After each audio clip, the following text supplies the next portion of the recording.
국가보훈부가 5.18 공법단체 3곳에 정치적 중립을 지키라는 공문을 발송해 논란이 일고 있습니다.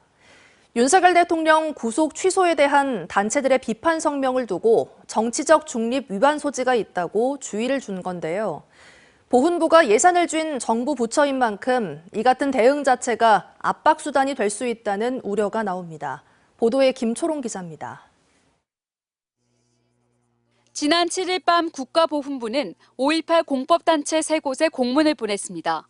윤석열 대통령 구속 취소에 대한 이들 단체의 비판 성명이 정치적 중립을 위반할 소지가 있다는 겁니다. 이에 광주 지역 국회의원들은 보훈부가 5.18 단체를 압박하고 있다고 비판했습니다. 국민의 표현의 자유를 억압하는 행위이며 국가기관이 내란 속의 윤석열을 위해 역사적 진실을 왜곡하려는 시도로 강력히 규탄받아야 마땅합니다.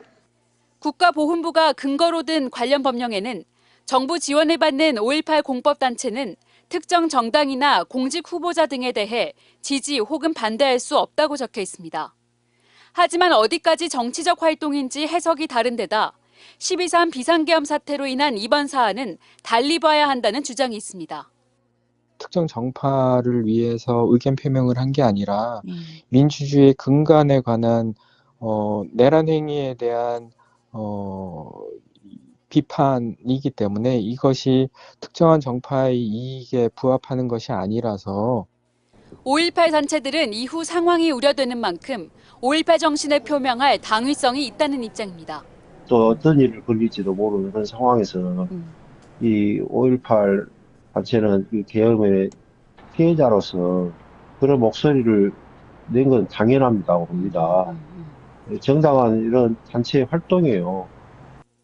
강기정 광주시장은 자신의 SNS에 보훈부의 행위를 압박이라고 표현하며 시대착오와 판단착오라고 비판했습니다. 국가보훈부는 어디까지 정치활동으로 보냐는 취재진의 질문에 관리감독 기관으로서 통상적인 업무를 한 것이라는 입장문으로 답변을 대신한다며 구체적인 설명을 피했습니다. 예산권을 쥐고 있는 정부 부처가 관련 단체의 활동에 간섭하는 것이 오히려 대통령을 옹호하는 정치적 수단으로 쓰일 수 있어 지역사회는 이번 사안을 심각하게 바라보고 있습니다. MBC 뉴스 김초롱입니다. 언제 어디서나 내 손 안의 뉴스. 광주 MBC 뉴스 유튜브 구독으로 함께하세요.